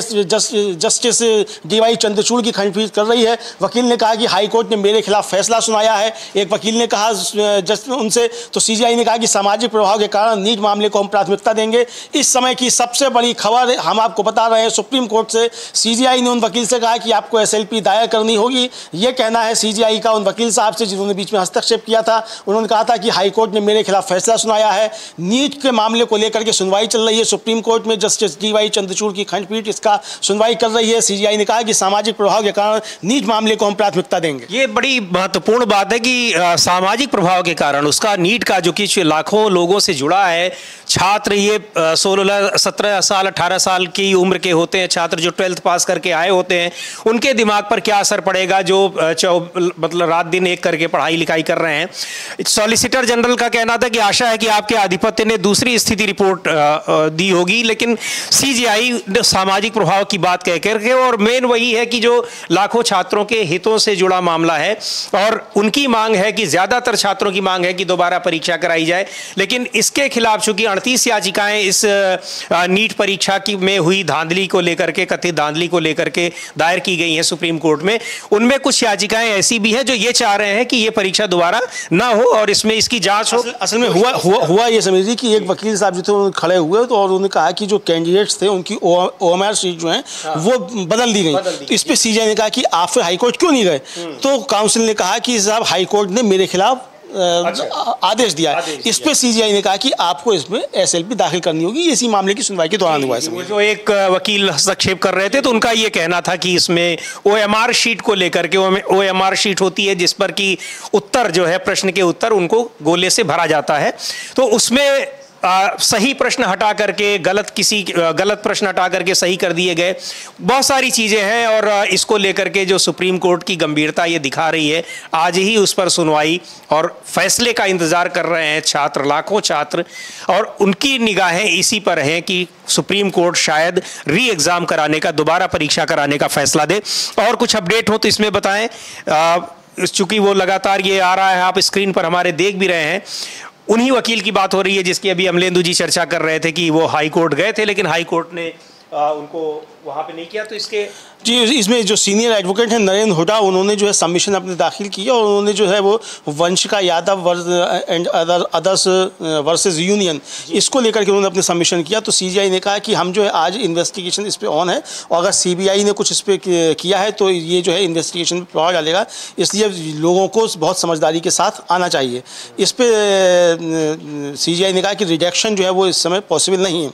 तो सीजीआई ने हुड्डा से कहा कि आपको जो है ये बताना होगा कि सिस्टम लीक हुआ था, इससे कितना पूरा एग्ज़ाम प्रभावित हुआ कि नहीं हुआ, और क्या कि पूरा कैंसिलेशन जो इसका पूरा एग्ज़ाम का जो कैंसिलेशन होना चाहिए। तो ये कहा कि सीजीआई ने कहा कि अगर हम ये स्वीकार करते हैं कि बाइडर सबमिशन है, we would like your assistant on which are the lines on which the investigation must happen. तो हुड्डा जो है वो कह रहे हैं कि the handicap I have is that they have not declare the entire result. UPSC declares the results of the entire people, at least NTA should have declare the result of the 1 lakh people who would get admission. सीधे how many seats in government medical colleges? Hooda से उन्होंने पूछा तो हुड्डा ने फिर इसका जवाब दिया कि 56,000 सीटें हैं इस पर। तो सीजीआई ने कहा कि how many seats in private? Hooda ने कहा कि 52,000 है, so total 1,08,000. If re-exam happens, the total number is 1,08,000 and not 23 lakhs. मतलब कि अगर एग्ज़ाम होता है तो वो 23 लाख का नहीं होगा, 1,08,000 सीटों के लिए री एग्ज़ाम होगा। तो ये जो री एग्ज़ाम कराने वाले हैं उनकी तरफ से ये दलील दी जा रही है कि अगर होता है तो 1,08,000 सीटों के लिए री एग्ज़ाम होगा। ये अभी तो सीटें हैं और लेकिन उसमें जो एपियर अभ्यर्थी हैं वो उनकी संख्या 23 लाख के करीब है। तो लाखों छात्रों के हितों से जुड़ा मामला, और मेन बात वही है कि उसमें आप कैसे मानेंगे कि कौन, जिन छात्रों का चयन, चूंकि रिजल्ट उसका आया हुआ है, उसमें आरोप लगे हैं धांधली के, आप कैसे बता सकते हैं कि ये धांधली से इनका सिलेक्शन हुआ है या फिर ये अपने से हुए हैं? तो जाहिर सी बात है कि उसका एकमात्र सलूशन जो शायद जिसकी मांग छात्र कर भी रहे हैं वो यही होगा कि री एग्जाम कराया जाए। अब सुप्रीम कोर्ट को उसमें कितनी मेरिट दिखती है और कितना संभावना दिखती है और तकनीकी खामियां जो हैं वो कितना महत्वपूर्ण लगती है सुप्रीम कोर्ट को, मुझे नहीं लगता कि लाखों छात्रों से जुड़ा मामला है तो उसमें अगर जो भी दलील दी जाएगी सरकार की तरफ से कि ये दिक्कतें हैं, शायद उसको नहीं मानेगी, क्योंकि 23 लाख छात्रों का भविष्य कहीं ज्यादा इंपॉर्टेंट है इसमें। भले ही सिलेक्शन 1 लाख कुछ छात्रों का हो रहा हो। सीजीआई ने इस पर सवाल भी उठाया, उनका कि मुद्दा ये है कि अगर कोई 1,08,000 में वैधानिक रूप से प्रवेश नहीं पा सका होगा, लेकिन ये सभी 22 लाख को दोबारा प्रयास करने का मौका चाहेंगे। सीजीआई ने कहा कि हम केवल इसलिए पुनर्परीक्षा का आदेश नहीं दे सकते क्योंकि वे दोबारा प्रयास करना चाहते हैं। यह तभी हो सकता है जब परीक्षा की पवित्रता प्रभावित हुई हो। तो अब सवाल ये है कि परीक्षा की पवित्रता प्रभावित हुई है कि नहीं हुई है, इसको लेकर के, और इसीलिए वो सीबीआई जांच की जो है वो बात पूछ रहे हैं सीजीआई कि सीबीआई की जांच में आगे क्या मतलब हुआ है। तो हुडा कहते हैं कि साहब सेग्रेगेशन जो है वो अनटेंटेड है और ये पॉसिबल नहीं है। सीजीआई ने कहा conceptually if you can establish that then the whole exam will go. अगर आप इसको नहीं साबित कर पाएंगे कि पूरी पवित्रता भंग नहीं हुई है तो फिर ये एग्ज़ाम नहीं होगा। तो अब ये देखता है कि जो री एग्ज़ाम की तरफ से लोगों के तर्क दिए जा रहे हैं उनके तर्क क्या हैं, वो किस तरीके से साबित करते हैं, और सीबीआई की जाँच जो आई है वो जाँच क्या कहती है। बिल्कुल, पवित्रता का मतलब यही है कि अगर वो बिल्कुल जो प्रोसेस है उसी के थ्रू परीक्षा हुई है, और अगर उसी के थ्रू हुई होती तो जाहिर सी बात है कि ये सब धांधली ऐसे कैसे होती, कई सारे लोगों को पूरे में पूरे नंबर कैसे मिल गए होते, कई लोगों को ये ग्रेस मार्क जो दिया गया था इसका भी सही जवाब नहीं दे पाए, इसका कोई लॉजिक नहीं दे पाए, इसीलिए दोबारा उनकी परीक्षा कराई गई। उसके अलावा पेपर लीक की जो बातें हो रही हैं वो भी हैं। तो ये सारी चीज़ें तो उसकी शुचिता और पवित्रता को भंग करने वाली हैं। तो मुझे लगता है कि इसको गंभीरता से अभी ये जो सुप्रीम कोर्ट है वो ऑब्जर्व कर रही है। हाँ, ऑब्जर्व कर रही है। सीजीआई ने भी सवाल पूछा, उनका कि my brother justice Pardiwala would like to know out of the 1,08,000 how many are petitioners before दास। मतलब उन्होंने पूछा कि मेरे जो सहयोगी हैं जस्टिस पारदीवाला, वो जानना चाहते हैं कि इन 1,08,000 में से कितने लोग जो है वो पिटिशनर्स हैं हमारे सामने। तो इस पर हुडा ने कहा कि दैट एनटीए कैन से, वो एनटीए बता सकता है कि कितने इसमें से पिटिशनर हैं। अभी की ताजा सिलेक्शन हुआ इस प्रोसेस में, उनमें से कितने ने पिटिशन डाली कि री एग्जाम ना होने एग्जाम नहीं हो पाए। तो सीजीआई ने एनटीए काउंसिल कहा कि tell us how many students are involved in the petitioner, कि हम बताइए कि इनमें से कितने लोग जो हैं वो पिटिशन में शामिल, इसमें पिटिशनर हैं 1,08,000 में। सीजीआई ने एनटीए काउंसिल से कहा है सभी जी। तो एनटीए काउंसिल, एनटीए वो एजेंसी है जो कि इस परीक्षा को जिसने करवाई है और वही सबसे ज़्यादा संदेह के घेरे में है। कई परीक्षाएं पिछले 7 सालों में, अभी बता रहे थे अमलेंदु जी, परीक्षाएं उसने कराई, और बहुत सारी परीक्षाएं, इसी साल की कई परीक्षाएं हैं जिसमें धांधली के आरोप लग रहे हैं, लगातार आरोप लग रहे हैं, कई परीक्षाओं को कैंसिल करना पड़ा है, दोबारा परीक्षाएं हुई हैं। उस एजेंसी पर सवाल उठ रहे हैं। और ये जो नीट के मामले में जिस पर पूरी सुनवाई चल रही है सुप्रीम कोर्ट में, इसमें 38 याचिकाएं दायर की गई हैं, जिसमें ज़्यादातर याचिकाएं वो हैं छात्रों की जो इसमें सिलेक्शन पाने से वंचित रह गए हैं। लेकिन कुछ याचिकाएं ऐसी भी हैं और जो सिलेक्शन पाने से वंचित रह गए हैं, वो याचिकाएं, उनकी मांग है कि ये दोबारा परीक्षा कराई जाए। जो सिलेक्शन पाए हुए कुछ लोग हैं उनमें से कुछ लोगों का ये भी कहना है, और सरकार भी यही चाह रही है कि परीक्षा दोबारा न करानी पड़े, जांच हो रही है, जो दोषी होंगे सजा मिलेगी, और जहां तक संभव होगा तो जिन छात्रों का होगा सेलेक्टिव वे में जाकर के उनकी दोबारा परीक्षा हो जाएगी, जैसी अभी ग्रेस मार्क वाले परीक्षा छात्रों की हुई थी। लेकिन वही जो सुप्रीम कोर्ट ने कहा कि 23 लाख छात्रों का हित प्रभावित हो रहा है और 1 लाख और कुछ छात्र ये चयनित हैं, तो इन दोनों का अंतर बहुत बड़ा है। उनकी इच्छा है कि अगर उनको दोबारा से एग्जाम देने को मिल जाएगा तो शायद वो उसमें आ जाए। हाँ, लेकिन वो ये भी कह रहे हैं कि अगर परीक्षा की पवित्रता भंग हुई होगी तब मिलेगा ये मौका। तो ये साबित करना जो पिटीशन लेकर गए हैं उनके ऊपर है कि वो साबित करेंगे परीक्षा की पवित्रता भंग हुई है। अब जो सीनियर एडवोकेट हेगड़े हैं, उन्होंने कहा है कि जो 1,08,000 हैं उनमें से कुछ जो है वो कोर्ट के सामने हैं जो कि गवर्नमेंट सीट से चाहते हैं। मतलब 1,000-8,000 जो है उनमें से कुछ लोग जो गवर्नमेंट से चाहते हैं वो इस पिटीशन में शामिल हैं। ये अभी अब कहा है सीनियर एडवोकेट हेगड़े ने। अब आगे देखते हैं कि क्या होता है समीर जी। तो ये अभी सुप्रीम कोर्ट में इसकी चल रही है सुनवाई, और लगातार दलीलें दोनों तरफ से दी जा रही हैं। सॉलिसिटर जनरल ने पहले मांग की कि इसकी सुनवाई कल की जाए, लेकिन जो चीफ जस्टिस हैं उन्होंने कहा कि नहीं, इसकी सुनवाई आज ही की जाएगी क्योंकि बहुत महत्वपूर्ण मैटर है, अर्जेंट मैटर में हम इसको ले रहे हैं, और इसलिए चीफ जस्टिस चंद्रचूड़ ने कहा।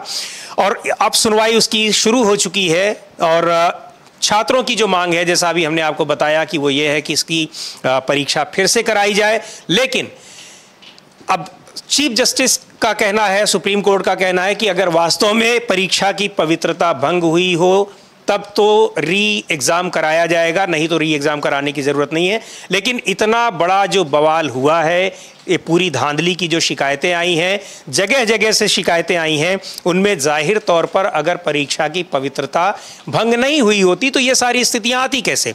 तो मुझे नहीं लगता कि इसको साबित करने में जो पेटिशनर्स हैं, जो री एग्ज़ाम की मांग कर रहे हैं, उनको कोई बहुत दिक्कत होगी, क्योंकि हम लोगों ने देखा बहुत सारी खबरें आई और लोगों के पास पुख्ता सबूत उसके रहे, चाहे वो पेपर लीक हो, चाहे वो लोगों को किस तरीके से धांधली करके ज़्यादा नंबर दिलाने का मामला हो, ग्रेस मार्क वाला भी अपने आप में डाउटफुल एक इवेंट था। तो ये सब चीज़ें ये बता रही हैं कि निश्चित तौर पर धांधली इस एग्ज़ाम में हुई है और साबित करने वाले जो हैं उनको बहुत ज़्यादा उसमें दिक्कत नहीं होने वाली। हाँ, सीजीआई ने पूछा अभी कि जो मिनिमम मार्क्स हैं पिटिशनर्स को मिले हैं वो कितने हैं, तो इस पर सॉलिसिटर जनरल ने कहा कि 131 स्टूडेंट्स हैं 1,08,000 में से जो रीटेस्ट चाहते हैं, जबकि 254 जो हैं वो 1,08,000 में से ऐसे हैं जो कि इसका रीटेस्ट का विरोध कर रहे हैं। यानी कि रीटेस्टिंग का विरोध करने वाले 254 हैं और रीटेस्टिंग की मांग करने वाले 131 स्टूडेंट्स हैं। ये संख्या बड़ी महत्वपूर्ण है। ये जो आपने बताया कि इसमें 131 ये विरोध करने वाले हैं जो री एग्जाम जो चाह रहे हैं, यानी उसमें भी जो चयनित हुए हैं उनमें भी कई ऐसे स्टूडेंट हैं जो री एग्जाम चाह रहे हैं। हाँ, 131 लोग चाहते हैं। इस पे सीजीआई ने पूछा कि what is the cut off mark of for the 56,000 government seats and the 1,08,000। उनका कि कट ऑफ मार्क्स क्या है, मतलब 56,000 गवर्नमेंट सीट्स हैं उनके लिए और जो 1,08,000 हैं उनके लिए, जो सरकारी सीटें उनके लिए कट ऑफ मार्क क्या है और जो उसके अलावा प्राइवेट कॉलेज हैं उनके लिए कट ऑफ मार्क क्या है, ये उन्होंने पूछा है। तो अब देखते हैं इसका क्या जवाब। ये इससे चूंकि ये जो परीक्षा है इसके जरिए देश भर के जो मेडिकल कॉलेजेस हैं, सरकारी भी और प्राइवेट भी, उनमें प्रवेश के लिए परीक्षा कराई जाती है। कुछ सीटें जो आप बता रहे थे अमलेंदु जी की, उसमें सरकारी मेडिकल कॉलेजेस की हैं और कुछ प्राइवेट मेडिकल कॉलेजेस की हैं। ज़्यादा मेरिट वाले छात्र जिनकी ज़्यादा रहती है, ज़्यादातर वो सरकारी कॉलेजेस को प्रीफर करते हैं। उसके बाद फिर प्राइवेट का नंबर आता है, कट ऑफ मार्क होते हैं और ये कट ऑफ मार्क्स जो अभी चीफ जस्टिस ऑफ इंडिया पूछ रहे हैं पिटिशनर्स से और एनटीए एजेंसी के जो वकील हैं, सॉलिसिटर जनरल हैं, उनसे पूछ रहे हैं, इन सब के आधार पर वो ये देखना चाहते हैं कि वास्तव में इस पूरे एग्ज़ाम में धांधली हुई है या नहीं। और मुझे लगता है कि वो शायद धांधली अगर साबित हो जाती है उनके सामने तो वो इस परीक्षा को फिर से कराने का ही आदेश दे देंगे और नहीं होती है। और जो परिस्थितियां जो दिखाई पड़ रही हैं, जिस तरह से आरोप और खबरें आती रही हैं, तो उसमें धांधली के जो आरोप हैं बड़े पुख्ता दिखाई पड़ रहे हैं। हाँ, बिल्कुल बड़े पुख्ता दिखाई दे रहे हैं समीर जी, आपने बिल्कुल सही कहा। और संजय हेगड़े जो हैं सीनियर एडवोकेट हैं, उन्होंने बताया कट ऑफ मार्क के बारे में। उनका कि जो 50% मतलब जो क्वालिफाई करते हैं उसका 50% जो है वो है कट ऑफ और 164 जो कट ऑफ मार्क है। और उन्होंने कहा कि about half the petitioners have the qualification to be allotted a seat, मतलब कि लगभग आधे जो हैं वो उनको अलॉट किया सकती है, क्वालिफाई कर सकते हैं। Admission is a dynamic process, some many not opt for medicine, some may go for IIT, the figure may come down. ये कम भी हो सकती है, कुछ उसमें से ऑप्ट कर जाते हैं, दूसरी जगह चले जाते हैं, इस तरह की चीज़ें भी होती हैं। तो ये पूरी संख्या जो एक साथ नहीं बताई जा सकती। मतलब वो ये कहना चाह रहे हैं कि बहुत सारे उसमें छात्र होते हैं जो कि नीट के बाद वो उसमें मेडिकल के अलावा IIT वगैरह में भी चले जाते हैं या फिर दूसरी परीक्षाओं में तो छोड़ देते हैं, तो उसकी वजह से ये। तो बहरहाल अभी ये सुनवाई सुप्रीम कोर्ट में चल रही है और दलीलें अपनी दोनों तरफ से आ रही हैं। फैसला सुप्रीम कोर्ट क्या देती है, जो मेजॉरिटी ऑफ स्टूडेंट्स हैं, बहुत सारे छात्र हैं जिन्होंने ये पिटीशन दायर कर रखी हैं, 38 याचिकाएँ दायर हुई हैं, उनकी ज़्यादातर लोगों की ये मांग है कि परीक्षा दोबारा कराई जाए। अब इसमें देखते हैं कि क्या होता है क्या नहीं, उस पर जो भी अपडेट होंगे वो DB लाइव पर आपको मिलते रहेंगे।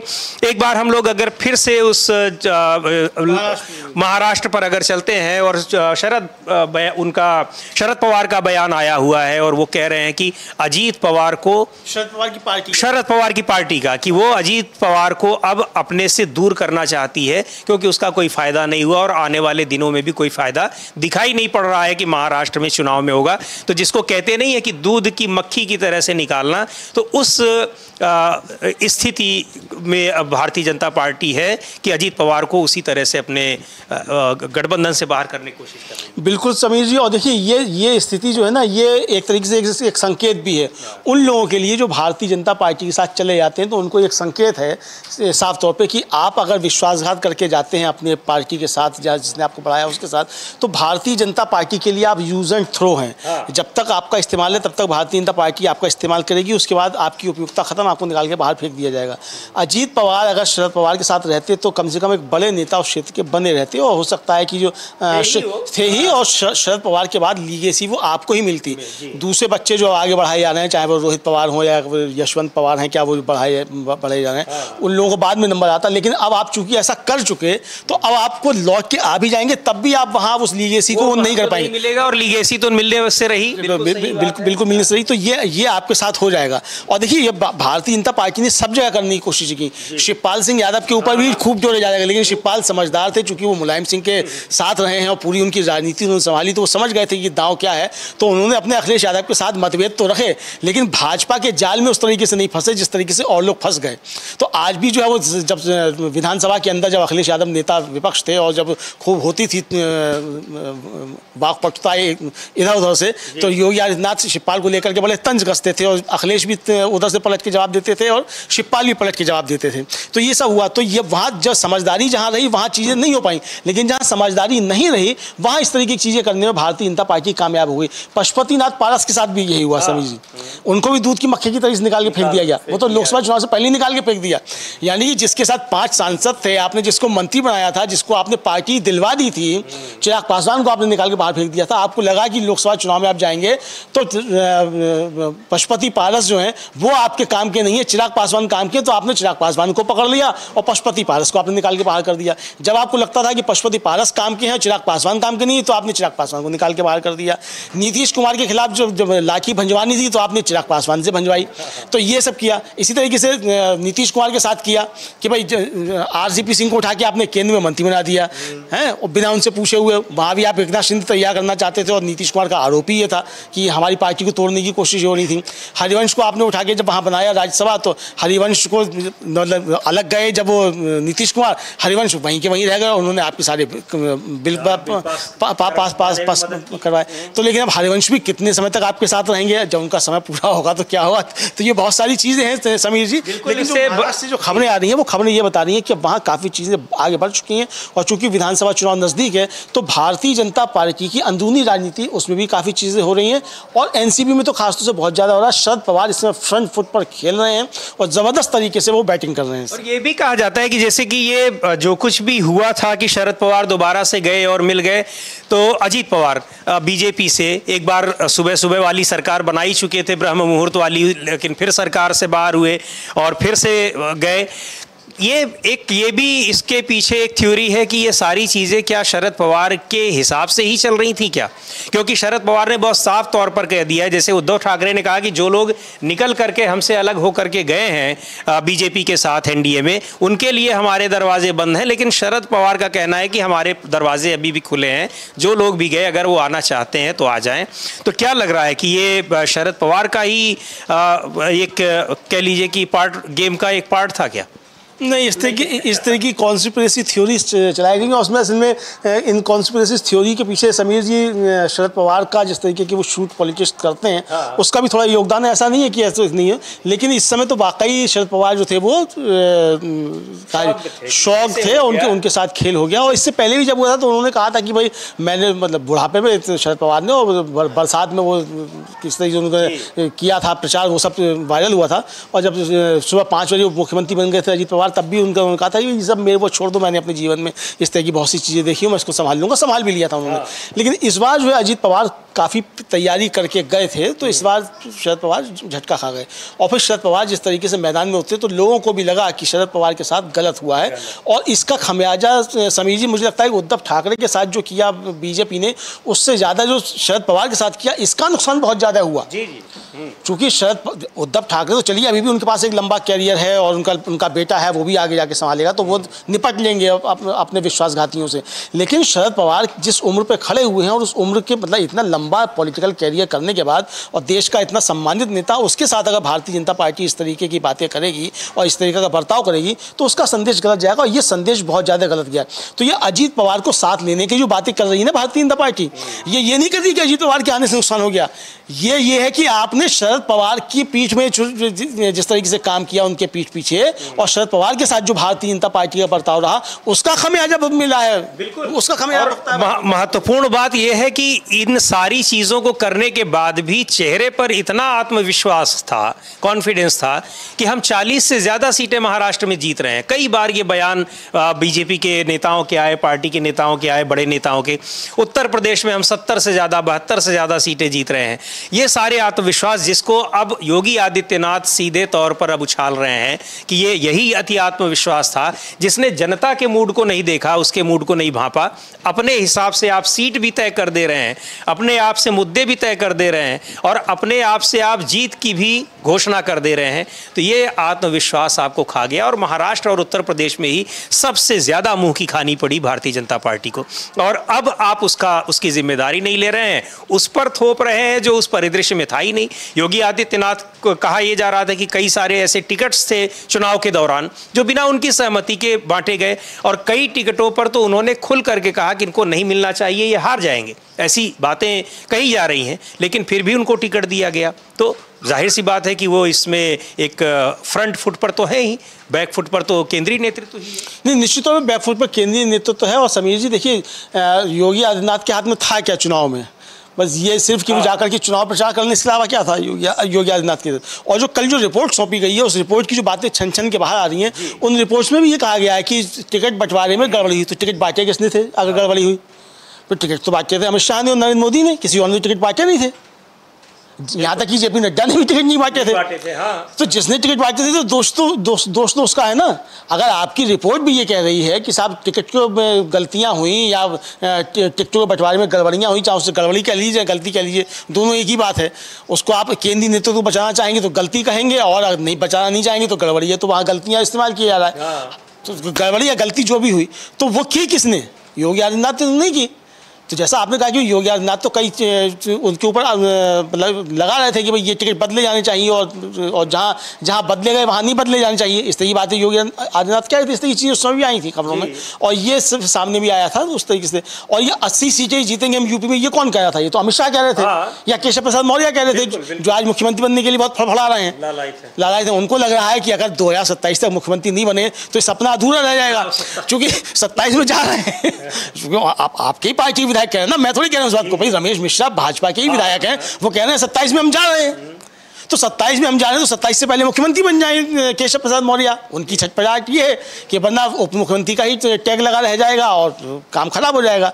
तो ये जिस तरीके से उत्तर प्रदेश के अंदर चीज़ें हो रही हैं या महाराष्ट्र के अंदर चीज़ें हो रही हैं, समझिए ये सब भारतीय जनता पार्टी की अंदरूनी कमजोरियां हैं जो सत्य पार्टी। देखिए होता क्या है कि जब तक आप केंद्रीय नेतृत्व आपका मजबूत होता है और सब कुछ चीज़ें आपके पक्ष में होती हैं, तो फिर आपकी कमजोरियां जो हैं और आपके जो लूपहोल्स होते हैं वो भी सब ढक जाते हैं। और जैसे ही ऊपर का नेतृत्व कमजोर होता है तो नीचे से लोग फिर जो वो सवाल उठाने लगते हैं कि आपकी कमजोरी की वजह से नुकसान हुआ है। होता क्या समझ लीजिए, जैसे केशव प्रसाद मौर्य का बयान था कि संगठन सरकार से बड़ा है। संगठन सरकार से तब बड़ा होता है जब संगठन सरकार को गवर्न करता है। हो क्या रहा है पिछले 10 सालों से भारतीय जनता पार्टी में? सरकार संगठन को गवर्न कर रही है। जेपी नड्डा की स्थिति ये नहीं है कि अमित शाह के सामने तन करके खड़े हो सकें। तो जेपी नड्डा अगर मान लीजिए अपना एक टिकट जो है हिमाचल प्रदेश का भी दिलाने की स्थिति में नहीं है तो काय के राष्ट्रीय अध्यक्ष हैं? तो काय का संगठन है? तो संगठन हर जगह सरकार से बड़ा होगा, खाली उत्तर प्रदेश में थोड़ी बड़ा, केंद्र में भी बड़ा होगा। तो अगर ये कह रहे हैं केशव प्रसाद मौर्य, तो क्या केशव प्रसाद मौर्य मोदी जी को चुनौती देना? अभी इसके भी इस तरीके से भी समीक्षा हो सकती है कि आप मोदी जी को चुनौती देना है कि जेपी नड्डा जो है मोदी जी से बड़े हैं। अगर आप संगठन बड़ा उत्तर प्रदेश में बता रहे हैं कि भूपेंद्र चौधरी योगी आदित्यनाथ से बड़े हैं, तो फिर केंद्र में फिर जेपी नड्डा मोदी जी से बड़े हैं फिर। लेकिन आपने देखा कभी कि जेपी नड्डा जो तन के खड़े भी हो पाए हैं कभी मोदी जी के सामने? पिछले 10 वर्षों में कोई इस तरीके का उचित तो मालूम पड़े। अमित शाह पीछे कर देते, अमित शाह पीछे सारे वीडियो सामने आए। छत्तीसगढ़ का ही एक वीडियो था, वो किस तरीके से पीछे करना खूब वायरल हुआ सोशल मीडिया पे। तो इस तरह की चीज़ें, तो अगर संगठन सरकार से बड़ा, निश्चित तौर पर संगठन सरकार से बड़ा वहाँ होता है जहाँ संगठन कैडर बेस हुआ करता है, संगठन चीज़ों को तय करता है। कम्युनिस्ट पार्टियाँ हैं, उनके अंदर संगठन बड़ा होता है, और यही होता है कि संगठन जो है वो प्रकाश कारात जो है, अगर घोषणा कर देते हैं कि ज्योति बसु प्रधानमंत्री नहीं बनेंगे, संगठन ने घोषणा कर दी, तो ज्योति बसु को पीछे हटना पड़ता है, जबकि दूसरे दल जो है सब उनके पक्ष में होते हैं, आम सहमति बन गई होती है, और वो मना करते हैं, तब जाकर के देवेगौड़ा का नंबर आता है। ये होता है संगठन, समीर जी। लेकिन ये आपके यहाँ संगठन कहाँ है? आपके यहाँ संगठन सिर्फ पन्ना प्रमुख है, उसको भी आप तनख्वाह देने लगे। इस तरह की खबरें आई कि चुनाव से पहले आपने 6 महीने पहले पन्ना प्रमुखों की तनख्वाह तय कर दी कि आप उनको तनख्वाह देंगे तो वो जाकर के काम करेंगे। तो अगर तनख्वाह पे पन्ना प्रमुख मिल रहे हैं, तनख्वाह पे कार्यकर्ता मिल रहे हैं, तो भाई तनख्वाह वाले कार्यकर्ता तो तनख्वाह की तरीके से काम करेंगे। कार्यकर्ता तनख्वाह पे काम नहीं करता समीर जी, और कार्यकर्ता जो होता है वो हिम्मत रखता है अपनी बात कहने की और नेतृत्व को झुकाने की। तो अगर और नेतृत्व को झुकना पड़ता है, जो कमिटमेंट के साथ जब कार्यकर्ता काम करता है तो फिर वो झुकाने की हिम्मत भी रखता है। बिल्कुल, और ये चीज़ें नहीं हो रही हैं। तो ये कमियां आपकी अगर निकल कर के सामने आ रही है, तो जाहिर सी बात है कि भारतीय जनता पार्टी के अंदर सब कुछ ठीक ठाक नहीं है, और ये हार का ठीकरा योगी आदित्यनाथ के सिर फोड़ने की इधर कोशिश की जा रही है, वहाँ अजीत पवार के सिर फोड़ने की कोशिश की जा रही है, और अभी से जो है वो आने वाले विधानसभा चुनाव में हार का ठीकरा किसके सिर फोड़ा जाए, इसकी तैयारियां शुरू हो रही हैं। उथल पुथल मची हुई है भारतीय जनता पार्टी के भीतर, महाराष्ट्र से लेकर के उत्तर प्रदेश तक। इसका नतीजा क्या होता है देखना होगा, और उसका अपडेट आपको देते रहेंगे। नीट की सुनवाई सुप्रीम कोर्ट में भी चल रही है, उस पर भी जो अपडेट होगा, जो कुछ भी फैसला आएगा सुप्रीम कोर्ट का, उसको भी आप डीबी लाइव पर देखेंगे। इसके अलावा जो नियमित कार्यक्रम है डीबी लाइव के, 2 बजे खरी खरी, 4 बजे नज़र और नज़रिया, और 7 बजे न्यूज़ पॉइंट, उसको भी देखना ना भूलें। और अब मुझे और अमिलेंदु उपाध्याय जी को दीजिए इजाज़त। नमस्कार।